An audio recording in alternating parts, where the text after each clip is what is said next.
Протягом десятиліть історії Української повстанської армії писала радянська пропаганда. І багато з тих історій настільки вкорінилися, що їх повторюють навіть сьогодні. Наприклад, один із найпоширеніших міфів звучить так: УПА створили німці.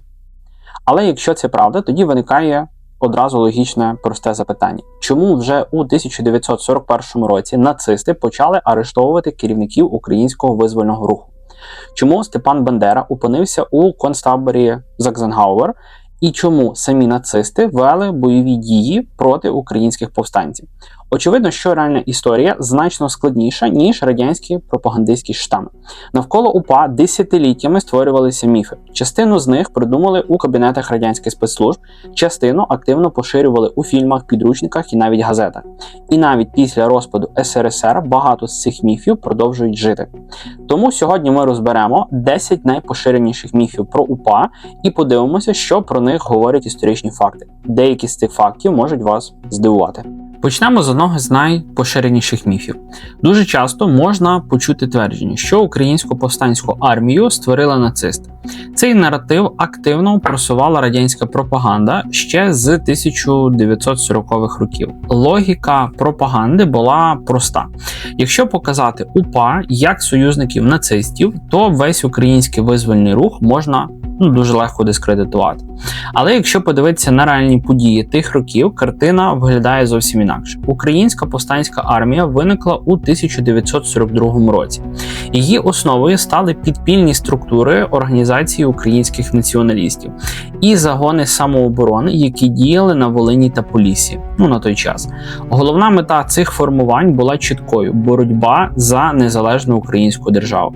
І саме тому УПА дуже швидко опинилася у конфлікті з усіма великими силами того часу, у тому числі і з нацистською, Німеччиною. Після нападу Німеччини на Радянський Союз у 1941 році частина українського руху справді намагалася використати ситуацію, щоб відновити незалежність України. 30 червня 1941 року у Львові було проголошено акт відновлення української держави. Але реакція нацистів була миттєвою. Німеччина не планувала створювати незалежну Україну. Вже через буквально декілька днів після проголошення акту почали арештовувати діячів. Степана Бандеру заарештували, Ярослава Стецька також заарештували. Багатьох діячів українського руху відправили до концтаборів. Бандера опинився у Заксенгаузені, одному з таких, можна сказати, найбільших і, в свою чергу, найвідоміших нацистських таборів, які, скажімо так, в сучасних реаліях, ми з вами знаємо. І це дуже дивна поведінка, якщо вірити тезі, що український рух був союзником Німеччини. Але на цьому конфлікт не закінчився. У 1943-1944 роках між УПА і німецькими військами відбулося кілька десятків бойових сутичок. Повстанці нападали на німецькі загони, захоплювали зброю, звільняли полонених. А німці проводили каральні операції, відповідності проти повстанців. Історики нараховують сотні бойових зіткнень між УПА і німецькими військами. Тобто реальна ситуація виглядала так. Українські повстанці опинилися між двома тоталітарними режимами. З одного боку це була нацистська Німеччина, з іншого боку це був, Радянський Союз. І обидві ці сили не були зацікавлені у незалежній Україні. Саме тому УПА воювала проти обох режимів. І саме тому твердження, що УПА створили німці, не витримує перевірки фактами. Цей міф, який, з'явився у радянських кабінетах і радянській пропаганді і повторюється по сьогоднішній час. Але історичні документи показують значно складнішу і набагато цікавішу картину. І тепер переходимо до наступного міфу. Ще один дуже поширений міф звучить так. Українська повстанська армія воювала тільки проти Радянського Союзу. Це твердження часто використовують, щоб показати УПА як силу, яка нібито діяла лише в інтересах нацистської Німеччини. Але реальна історія знову значно складніша. Насправді УПА воювала одразу проти кількох противників. Проти нацистської Німеччини, проти радянської влади, а також проти інших військових формувань, які діяли на території Західної України. Чому так сталося? Тому що головна мета повстанців була не підтримка якоїсь однієї сторони у Другій світовій війні. Їхня мета була інша – створення незалежної української держави. А отже, будь-яка сила, яка цьому перешкоджала, ставала автоматично противником. Наприклад, у 1943 році повстанці почали активно нападати на німецькі гарнізони на Волині. Їхньою метою було здобути зброю і звільнити місцеве населення від німецької окупації. У кількох випадках повстанці навіть захоплювали цілі склади зброї. Водночас у 1944 році, коли радянська армія повернулася на територію Західної України, УПА почала активну боротьбу вже проти радянської влади. Для Москви повстанський рух став серйозною проблемою. Радянські документи свідчать, що для боротьби проти УПА було залучено сотні тисяч військових, співробітників НКВС і агентів спецслужб. Деякі операції проти повстанців були настільки масштабними, що в них брали участь цілі дивізії внутрішніх військ. Але боротьба УПА не обмежувалася лише бойовими операціями. Повстанці створили цілу підпільну систему, у селах діяли мережі підтримки, існували підпільні друкарні, працювали медичні служби. Навіть проводилися спільні і підпільні навчання для, власне кажучи, нових бійців. Фактично, УПА намагалася створити альтернативну систему влади на територіях, де діяли повстанці. І саме тому радянська влада вважала цей рух настільки небезпечним для, власне, неї.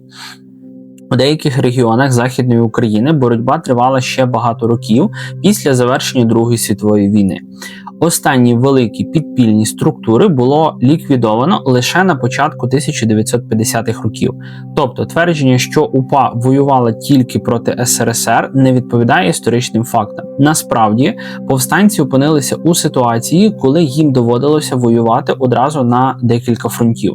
І це робить історію УПА ще складнішою, але водночас і набагато цікавішою. І тепер переходимо до третього міфу. Ще один дуже поширений міф звучить так. Українська повстанська армія нібито не мала підтримки місцевого населення.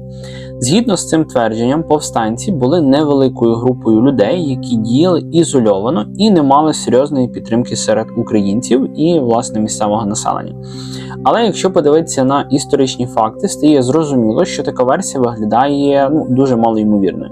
Партизанська армія просто не може існувати без підтримки населення. Тобто це завжди стосувалося всіх народів, в принципі, всіх часів і майже всіх культур, ареалів, поширення і так далі, і так далі. Це просто базовий принцип будь-якого підпільного руху. Він завжди базується на підтримці місцевого населення, свого власного народу. Повстанцям потрібна їжа, потрібні схованки, потрібна інформація. Потрібна допомога з лікуванням поранених. І все це може забезпечити тільки люди, які живуть поруч. У випадку УПА таку підтримку надавали тисячі місцевих мешканців. У селах існували цілі підпільні мережі, люди допомагали повстанцям продуктами, передавали інформацію про пересування радянських або німецьких загонів і військ, ховали поранених і навіть будували спеціальні підземні схованки, так звані криївки. Ці криївки іноді були настільки добре замасковані, що їх не могли знайти навіть руками. У деяких з них повстанці жили по кілька місяців. Радянські документи також підтверджують масштаби цієї підтримки. Наприклад, у звітах НКВС неодноразово згадується, що повстанський рух має дуже широку соціальну базу серед місцевого населення. Саме тому радянська влада проводила масові депортації. У 1940-х роках десятки тисяч людей із Західної України були примусово переселені до Сибіру. Офіційно їх називали пособниками бандитів, але насправді це були звичайні селяни, яких просто-напросто підозрювали у підтримці повстанців. За різними оцінками істориків, під час цих депортацій було примусово виселено понад 200 тисяч людей. Вдумайтеся. Понад 200 тисяч людей – це, населення Івано-Франківська сучасного, майже Вінниці, і так далі. Тобто ціле таке велике місто, його просто переселили на безкрайні землі, де навіть мешкати дуже і дуже важко. Це ще раз показує, що повстанський рух мав значно ширшу підтримку, ніж часто намагається представити. інакше навіщо було б проводити такі масштабні репресії? Без підтримки місцевого населення УПА просто не могла б існувати роками. Але вона існувала і вела боротьбу ще довго після завершення Другої світової війни. І саме тому цей міф також не витримує перевірки фактами. А тепер переходимо до наступного міфу. Ще один поширений міф про УПА звучав наступним чином. Українська повстанська армія нібито була невеликою групою людей, яка не мала серйозного впливу. Цю тезу також активно просувала радянська пропаганда. Мовляв, УПА – це буквально кілька тисяч бандитів, які діяли у лісах і не становили якоїсь там серйозної реальної загрози, і сили ніякої вони, в принципі, під собою не мали. Але коли історики почали досліджувати архівні документи, стало зрозуміло, що масштаби руху були в рази значно більше. За різними оцінками, у різні роки через лави Української повстанської армії пройшло від 30 до 100 тисяч бійців. Це величезна цифра для підпільної армії, особливо якщо врахувати, що УПА не мала власної держави, регулярного фінансування або зовнішньої підтримки. Більшість зброї повстанці здобували у боях, нападали на гарнізони, захоплювали склади, використовували трофейну зброю. УПА також мала досить складну структуру, існували військові округи, були командири підрозділів, працювала розвідка. Існувала система зв'язку між різними частинами повстанської армії. Фактично це була добре організована партизанська сила, і саме тому боротьба проти УПА стала для радянської влади дуже серйозною проблемою. У деяких операціях проти повстанців брали участь тисячі солдатів внутрішніх військ НКВС. Ліси просічували, села блокували, проводили масштабні облави. І все це проти сили, яку пропаганда називала просто невеликою групою.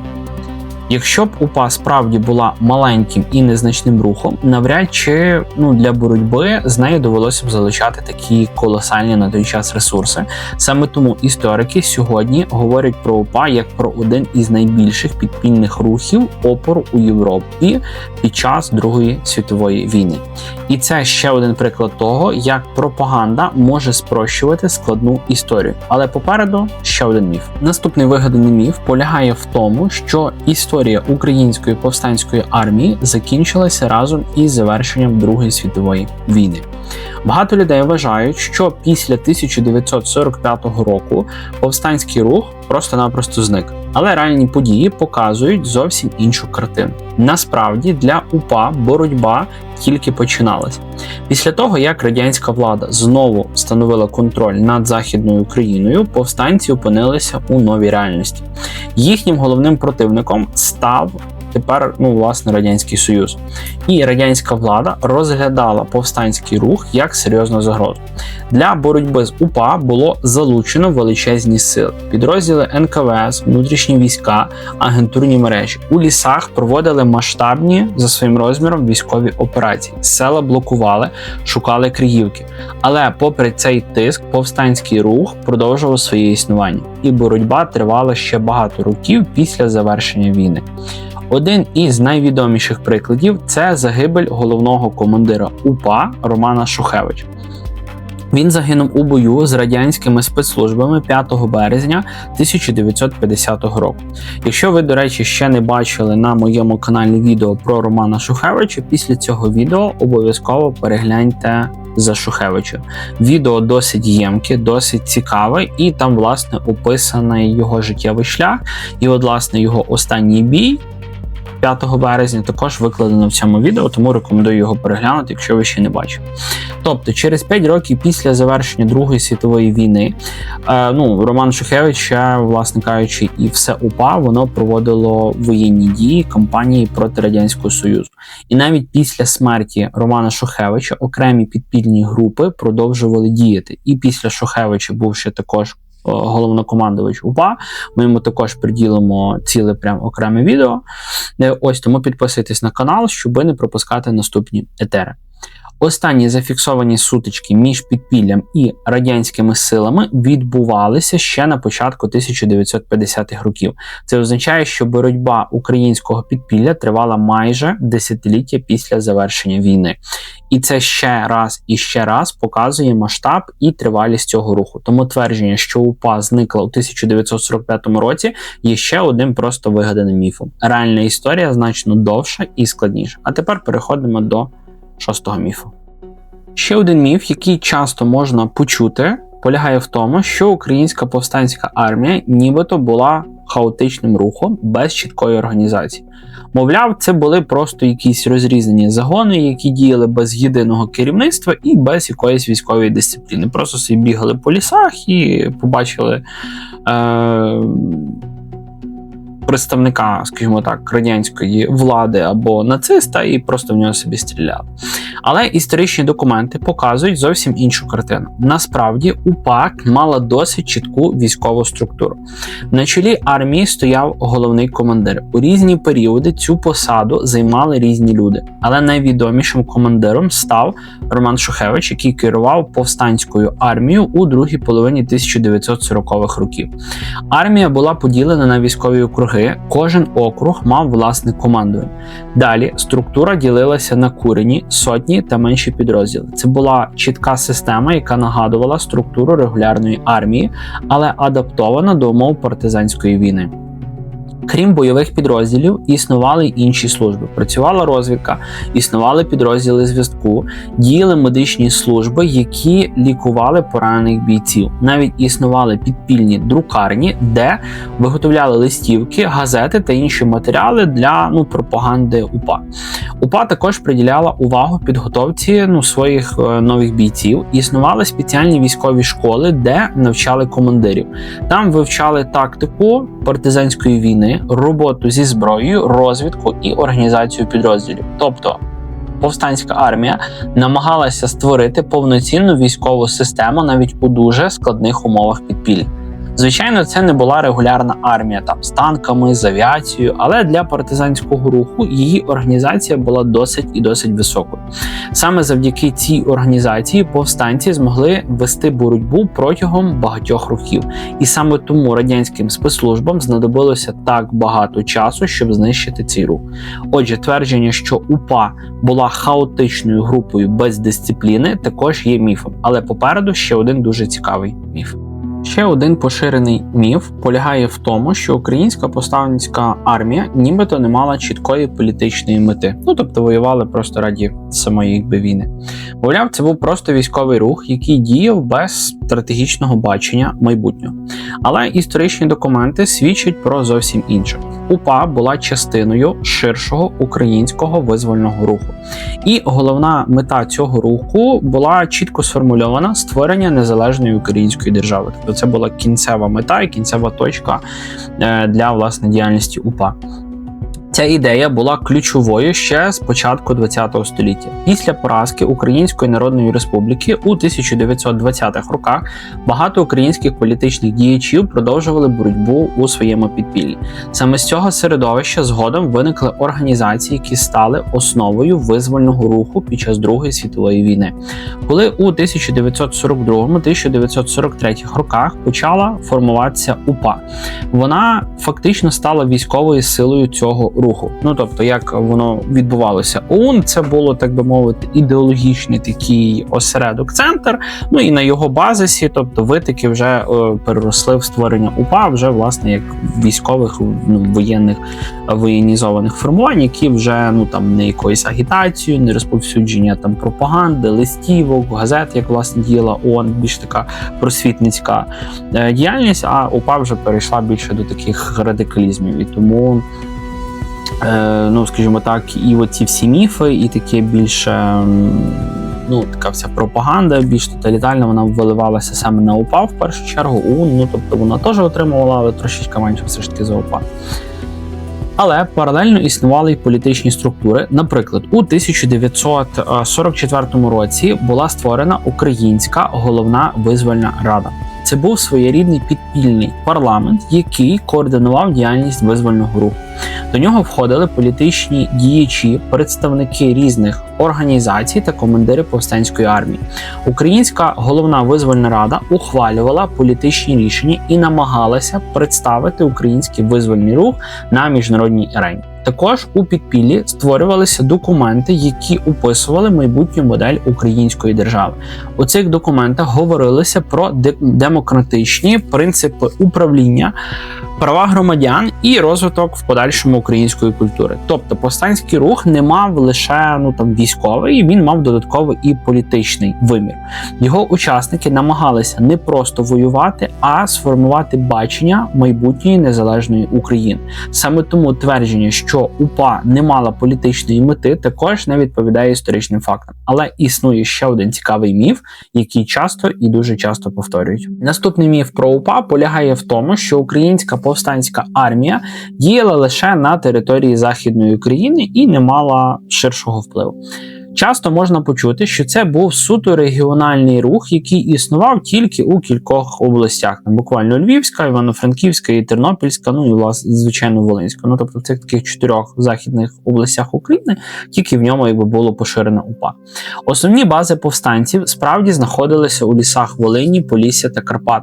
Ці регіони були зручними для партизанської війни. Тобто сама тут територія, ландшафт, місцевість, гори, купа лісів і так далі. Тобто вони сприяли для того, що ви могли створювати засідки, ви могли раптово нападати на якісь загони, на яких перевезення зброї, коштів, готівки тогочасно, і так далі, і так далі. Тобто це все сприяло для повстанців. Ці регіони були зручними, власне, для партизанської війни. Густі ліси, складний рельєф і велика кількість сіл створювали умови для діяльності підпілля. Але діяльність УПА не обмежувалася лише цими територіями. Підпільні структури існували також у багатьох інших регіонах України. Наприклад, у 1940-х роках мережі підпілля діяли на Поділлі, у центральних областях і навіть у деяких східних регіонах. Тобто доходили навіть до Дніпра, сучасного міста і так далі.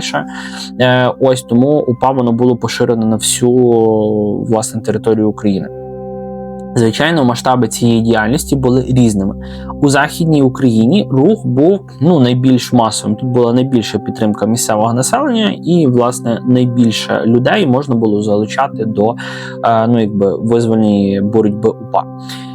Іноді підпільні групи виконували розвідувальні або пропагандистські завдання. Вони розповсюджували листівки, передавали інформацію, створювали контакти з місцевим населенням. Крім того, існували спроби розширити діяльність підпілля і на інші території. Наприклад, деякі групи повстанців здійснювали рейди на великій відстані. Іноді вони проходили сотні кілометрів, щоб встановити контакти з новими регіонами. Ці рейди були дуже небезпечними, але вони показують, що повстанський рух не обмежувався лише одним регіоном, і його учасники намагалися діяти ширше і поширювати свої ідеї по всій Україні. Саме тому твердження, що УПА була виключно локальним рухом, також не відповідає дійсності. Але попереду ще один цікавий міф. Наступний міф про УПА полягає в тому, що нібито українська повстанська армія нібито не мала жодного значення для ширшої європейської історії. Мовляв, це був просто якийсь певний локальний конфлікт, який не виходив за межі кількох регіонів. Але якщо подивитися на події того часу, в європейському контексті ситуація виглядає зовсім інакше. Під час Другої світової війни у багатьох країнах Європи виникали рухи опору. Французький спротив, югославські партизани, польська армія Крайова. Ці рухи боролися проти окупаційних режимів і намагалися відновити незалежність своїх держав. Українська повстанська армія була частиною цього ширшого явища. За масштабами підпільної боротьби УПА була одним із найбільших рухів опору у всій Східній Європі. Особливість українського повстанського руху полягала у тому, що він опинився у надзвичайно складній ситуації. Більшість рухів опору в Європі воювала один проти свого окупанта. У випадку УПА ситуація була значно складнішою. Повстанці змушені були боротися проти двох тоталітарних режимів. По факту їх як в лещата з двох боків зажимали два тоталітарних режими. З одного боку західного це була нацистська Німеччина, з східного боку це був Радянський Союз. Це робило їхню боротьбу значно важчою. Чому? Бо вони воювали одразу на два фронти. Крім того, український рух опору тривав значно довше, ніж багато інших європейських підпільних рухів.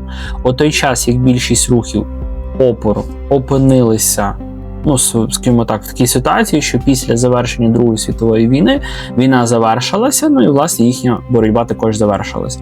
Боротьба українського підпілля продовжувалася ще роками після Другої світової. Це ще раз показує масштаб і складність цієї історії. І хоча міжнародна політична ситуація того часу не дозволила українському руху досягти своєї мети, його боротьба залишила важливий слід в історії ХХ століття.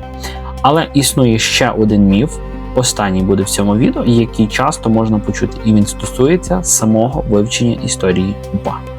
І нарешті, ще один міф, який часто можна почути. Мовляв, про українську повстанську армію вже все відомо. Всі факти нібито давно вже були створені, і в цій історії більше немає нічого нового. Але реальність зовсім інша. Насправді, дослідження історії УПА триває і по сьогоднішній час. Після розпаду Радянського Союзу відкрилися архіви, які десятиліттями були засекречені. Тобто це дуже великий об'єм роботи, який потрібно досліджувати і вносити корективи, і висвітлювати нові факти про діяльність УПА. У цих архівах зберігаються тисячі документів, звіти НКВС, допити учасників підпілля, оперативні матеріали спецслужб, листування, фотографії. Щороку історики знаходять нові свідчення, які допомагають краще зрозуміти події того часу. Іноді ці документи змінюють наше уявлення про якісь певні окремі епізоди боротьби. Іноді відкривають історії людей, про яких раніше майже нічого не було відомо. І це абсолютно нормальний процес. Історія – це не щось застигле, тобто це не є якийсь закон, який ви раз відкрили, і він квантової динаміки, по ньому все літає, живе, існує і так далі. Історія – це вносяться якісь постійні вправки, корективи, скільки істориків, скільки дослідників, різні думки, ідеї, це вище дискусії і так далі, і так далі. Саме тому навколо теми УПА досі триває дискусії. Одні люди бачать у цьому русі героїчну боротьбу за незалежність, інші ставлять складні питання і намагаються критично осмислити ці події. І це нормально. Тому що справжня історія майже завжди складніша за прості пропагандистські схеми. І саме тому важливо відділяти факти від міфів, досліджувати документи, читати різні джерела і намагатися зрозуміти події минулого без стереотипів. Історія української повстанської армії – це одна з найскладніших сторінок українського ХХ століття. Але водночас це і дуже важлива частина нашої з вами історії. Навколо УПА десятиліттями створювалися міфи. Частину з них придумала радянська пропаганда, частину продовжують повторювати і сьогодні. Але історія майже ніколи не буває чорно-білою, вона завжди складніша. І щоб зрозуміти її, потрібно дивитися на факти, документи і свідчення. Напишіть у коментарях, який міф про УПА ви чули найчастіше. Мені буде дуже і дуже цікаво почитати і почути вашу думку в коментарях. Якщо вам було цікаво і це відео ви переглянули з таким малесеньким захватом, поставте вподобайку даному відео, підпишіться на канал Контури історії, якщо хочете побачити більше розборів української історії. Також, якщо маєте можливість фінансово підтримати канал, я вам буду за це вдячний. Всі актуальні реквізити будуть в описі даного відео. І до зустрічі у наступних відео.